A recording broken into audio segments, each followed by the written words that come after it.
स्वागत है आप सबका फिर से मेरे चैनल पर जिसका नाम है TAG टैली अकाउंट GST। दोस्तों मेरे इस चैनल पर आपको टेली प्राइम सॉफ्टवेयर में serial wise step by step कार्य करना सिखाया जा रहा है और समय समय पर आपको GST के संबंध में भी जानकारी दी जा रही है। तो यदि आप आगे आने वाली वीडियो का नोटिफिकेशन चाहते हैं तो चैनल को सब्सक्राइब करके बेल आइकन को प्रेस करके ऑल पर भी क्लिक कर दें, जिससे कि आगे जो भी वीडियो मैं अपलोड करूंगा उसको नोटिफिकेशन आपके पास पहुंच जाएगा। तो चलिए दोस्तों देखते हैं कि आज हम क्या सीखने जाएंगे, किस टॉपिक पर चर्चा करेंगे। दोस्तों आज हम जानेंगे जीएसटी में रजिस्ट्रेशन टाइप्स के बारे में। यहां पर आपके सामने स्क्रीन में दिख रहा है रजिस्ट्रेशन टाइप, ठीक है ना। तो ये जीएसटी के रजिस्ट्रेशन टाइप हैं। फर्स्ट है रेगुलर, इसके बाद कंपोजिशन, कंज्यूमर और अनरजिस्टर्ड। ये 4 रजिस्ट्रेशन टाइप हैं। इनके बारे में आज जानकारी लेंगे और क्यों जरूरत पड़ रही है हमको इनके बारे में जानकारी लेने की, तो आपको बताते हैं कि जब आप टेली प्राइम सॉफ्टवेयर में कार्य करेंगे और यहां पर यदि आप कोई भी लेजर क्रिएट करेंगे सन्ड्री क्रेडिटर ग्रुप के अंडर में, यानी जिससे आप परचेज करेंगे उसका लेजर आप क्रिएट करेंगे सन्ड्री क्रेडिटर ग्रुप के अंडर में। जब आप सन्ड्री क्रेडिटर ग्रुप के अंडर में कोई भी लेजर क्रिएट करने जाएंगे तो यहां पर आपके सामने आएगा रजिस्ट्रेशन टाइप, ठीक है ना। और रजिस्ट्रेशन टाइप पर जैसे ही कर्सर होगा तो साइड में आपको रजिस्ट्रेशन टाइप्स होंगे। यहां पर कंपोजिशन, कंज्यूमर, रेगुलर और अनरजिस्टर्ड, ये 4 टाइप होंगे और इनमें से कोई ना कोई एक टाइप आपको यहां पर सिलेक्ट करना होगा। यानी जिनके नेम से भी आप लेजर बनाने जा रहे हैं और जिसको आप सन्ड्री क्रेडिटर ग्रुप में रख रहे हैं, तो आपको यहां पर रजिस्ट्रेशन टाइप इन 4 में से एक ना एक सिलेक्ट करना होगा। इसी तरह से यहां पर इसको हम कर देते हैं सन्ड्री डेटर्स ग्रुप, ठीक है ना। और फिर हम यहां पर आते हैं, तब भी आपको यहां पर रजिस्ट्रेशन टाइप में 4 ऑप्शन शो होंगे, ठीक है ना।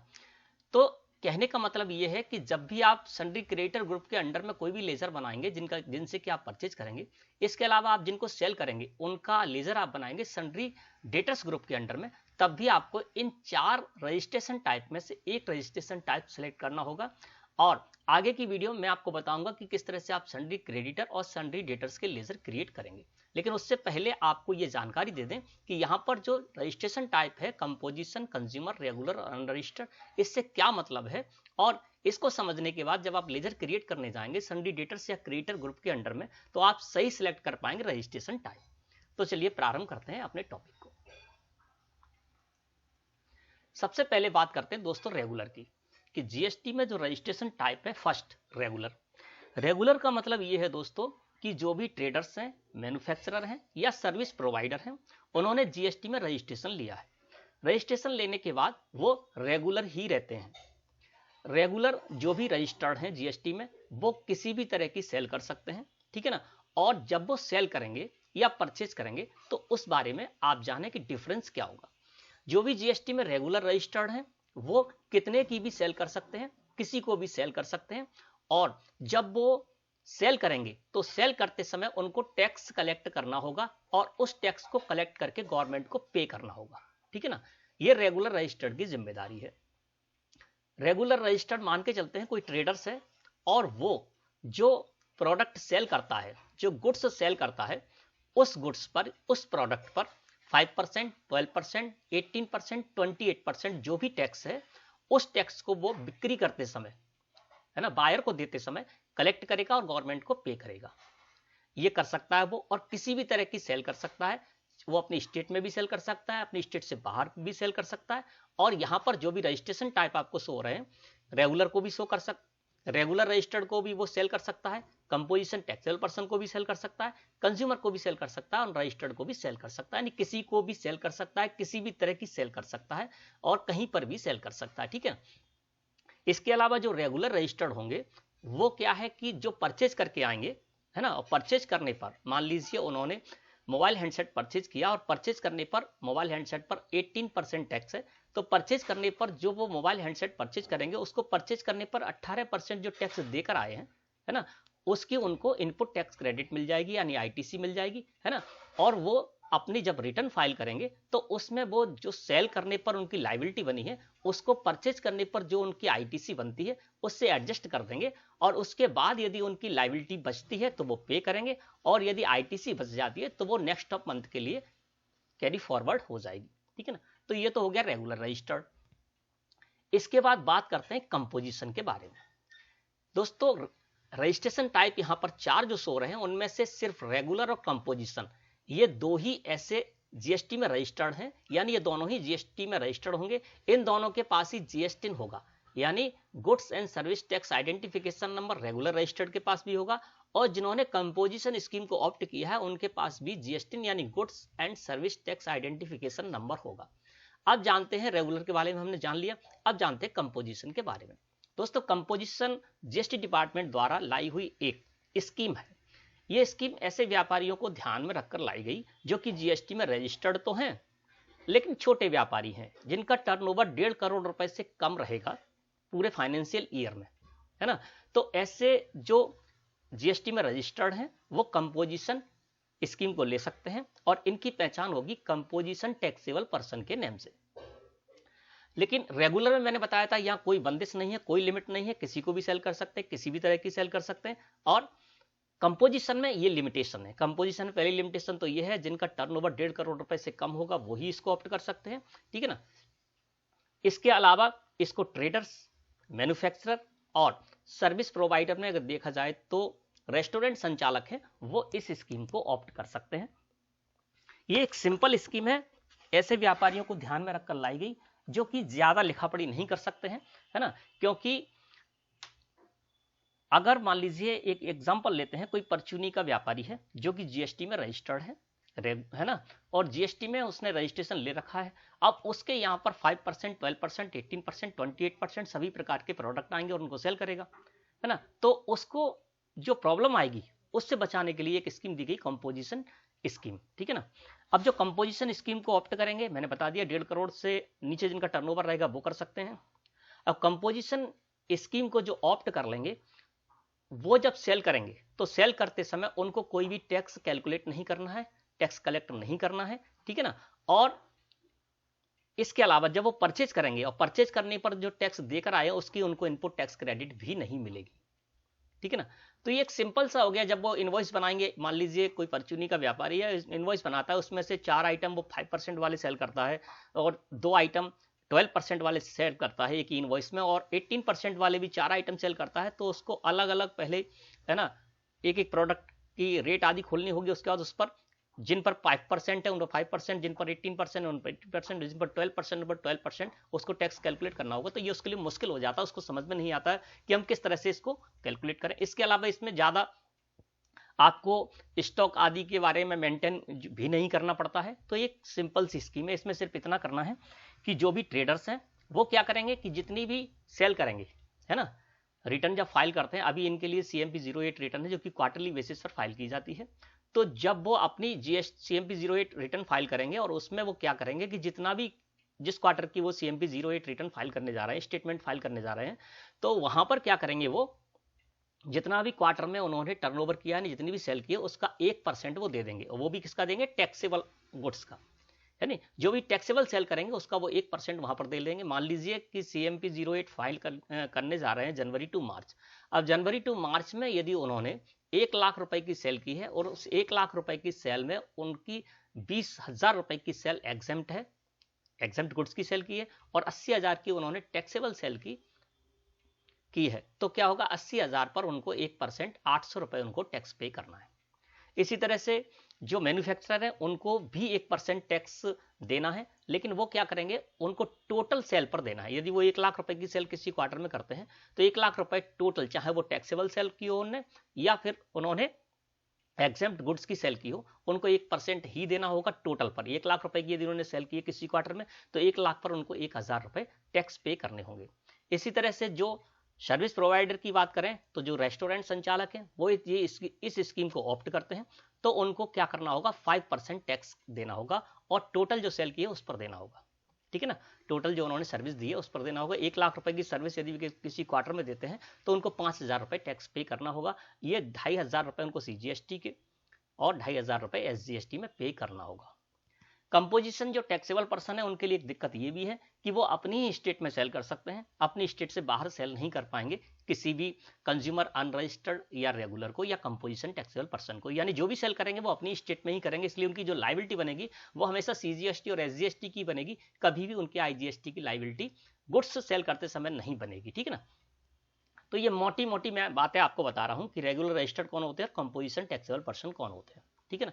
अब बात करते हैं कि कंपोजिशन टैक्सेबल पर्सन और रेगुलर ये जो दो होते हैं इनके पास जीएसटी होते हैं, तो हम ये कैसे पता करेंगे। मान लीजिए हम यदि स्वयं कंपोजिशन टैक्सेबल पर्सन है तो हमें तो पता है कि हम कंपोजिशन टैक्सेबल पर्सन है, लेकिन हम जिससे परचेज कर रहे हैं वो हमको जब इनवॉइस देगा तो हमको कैसे पता चलेगा कि सामने वाला कंपोजिशन टैक्सेबल पर्सन है या वो रेगुलर है, मतलब वो रेगुलर है या उसने कंपोजिशन स्कीम को ऑप्ट किया है, तो हमको ये कैसे पता चलेगा। तो उसके लिए क्या करेंगे दोस्तों, जब भी आपको इनवॉइस मिलेगा, ठीक है ना, तो इनवॉइस जब आपको मिलेगा तो उस पर जो कंपोजिशन टैक्सेबल पर्सन होगा उसको यहां पर वो टैक्स इनवॉइस नहीं लिख कर देगा, वो क्या देगा, बिल ऑफ सप्लाई करके यहां पर देगा। जैसे यहां पर बिल ऑफ सप्लाई शो हो रहा है, ठीक है ना। यहां पर देखिए रोहित ट्रेडर्स मान लीजिए एक फर्म है ना, और जिससे कि परचेज किए सुभाष ट्रेडर्स ने, तो सुभाष ट्रेडर्स का भी यहां पर जीएसटी हो रहा है और रोहित ट्रेडर्स का भी जीएसटी हो रहा है, दोनों के पास जीएसटी है, यानी दोनों ही जीएसटी में रजिस्टर्ड है ना। लेकिन रोहित ट्रेडर्स कौन है, कंपोजिशन टैक्सेबल पर्सन, इसने कंपोजिशन स्कीम को ऑप्ट किया है, इसने इनवॉइस दिया है तो ऊपर नाम इसका आ रहा है रोहित ट्रेडर्स का, है ना। अब इसने सेल की है किसको, सुभाष ट्रेडर्स को। अब सुभाष ट्रेडर्स को ये कैसे पता चलेगा कि ये रोहित ट्रेडर्स जो है ना, इसका लेजर जब हम क्रिएट करेंगे तो इसको किस में रखें, रेगुलर में रखें या कंपोजिशन में रखें। तो दोस्तों इसके लिए क्या है कि जो आपको इनवॉइस मिलेगा उसमें ऊपर टैक्स इनवॉइस की जगह बिल ऑफ सप्लाई लिखी होगी और साथ ही साथ यहां पर नीचे लिखा होगा composition taxable person not eligible to collect tax on supplies, ठीक है। तो यहां पर लिखा हुआ कंपोजिशन टैक्सेबल पर्सन, इससे आपको पता चल गया रोहित ट्रेडर्स ने अपने बिल में जो आपको इनवॉइस दिया उसमें साफ लिख दिया कि कंपोजिशन टैक्सेबल पर्सन है ये, ठीक है ना। इसके बाद लिखा है not eligible to collect tax on supplies, यानी ये सप्लाई पर टैक्स कलेक्ट करने के लिए एलिजिबल नहीं है, टैक्स कलेक्ट नहीं कर सकते हैं, और इसमें इन्होंने टैक्स लगाया भी नहीं है। यहां पर जब देखेंगे तो शुगर इन्होंने सेल की है जिस पर कि 5% टैक्स है, लेकिन यहां पर देखेंगे तो आप इन्होंने कोई भी टैक्स यहां पर नहीं लगाया है, क्योंकि ये टैक्स कैलकुलेट नहीं कर सकते, कलेक्ट नहीं कर सकते, ठीक है ना। तो यहां पर आपको ऊपर ही मिल जाएगा, या ये ऐसे भी लिख सकते हैं बिल ऑफ सप्लाई यहां पर लिखा हो और यहां पर लिखा हो अंडर कंपोजिशन स्कीम, तब भी आप समझ जाएं कि रोहित ट्रेडर्स जो है जिससे कि हम परचेज कर रहे हैं वो कंपोजिशन टैक्सेबल पर्सन है और उसका लेजर हम कंपोजिशन के अंतर्गत बनाएंगे, ठीक है ना। तो ये दो चीजें मैंने आपको बता दी कि किस तरह से आपको समझना है, ठीक है ना। मोटी मोटी मैंने बात आपको बता दी कि रेगुलर कौन है जीएसटी में रजिस्टर्ड और कंपोजिशन कौन होंगे, ठीक है। इसके बाद बात करते हैं कंपोजिशन के बारे में, आपको सेपरेट वीडियो देना होगी जिसमें कि बहुत सारी कंडीशंस होती हैं, उन सारी कंडीशंस को बताना होगा, ठीक है ना। तो उसके लिए सेपरेट वीडियो बताएंगे। अभी मैं सिर्फ आपको इसलिए बता रहा हूं कि जब आप सन्ड्री क्रिएटर और डेटर्स के लेजर क्रिएट करने जाएंगे तो वहां पर आपको रजिस्ट्रेशन टाइप कौन सा डालना है उस संबंध में आज आपको बताया जा रहा है। तो रेगुलर आपने समझ लिया और कंपोजिशन समझ लिया। अब ये चार जो रजिस्ट्रेशन टाइप में, इनमें शुरू के जो दो रजिस्ट्रेशन टाइप है रेगुलर और कंपोजिशन, ये दोनों जीएसटी में रजिस्टर्ड हैं और इनके पास जीएसटी होगा, यानी goods and service tax identification number होगा।